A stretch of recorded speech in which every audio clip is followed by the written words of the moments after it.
how to view saved passwords in Google Chrome using the latest version of the app. Before you begin, make sure you're signed into the Google account where your passwords are saved. You can check or switch accounts by tapping your profile picture in the top right corner. Once you're using the correct account, tap the three-dot menu in the top right corner and select Passwords and Autofill. Next, tap Password Manager or Google Password Manager depending on your Chrome version. Here, you'll see a list of all the websites and apps with saved passwords linked to your Google account. To view a password, tap the website or app you want. If prompted, verify your identity using your fingerprint, face unlock, or device PIN. After verification, tap the eye icon to reveal the saved password. From this screen, you can also edit, delete, copy, or share the password if those options are available on your device. And that's it.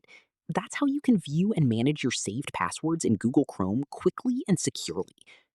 If you found this tutorial helpful, don't forget to leave a like, subscribe to the channel, and turn on notifications for more quick and easy Google Chrome tips and tutorials.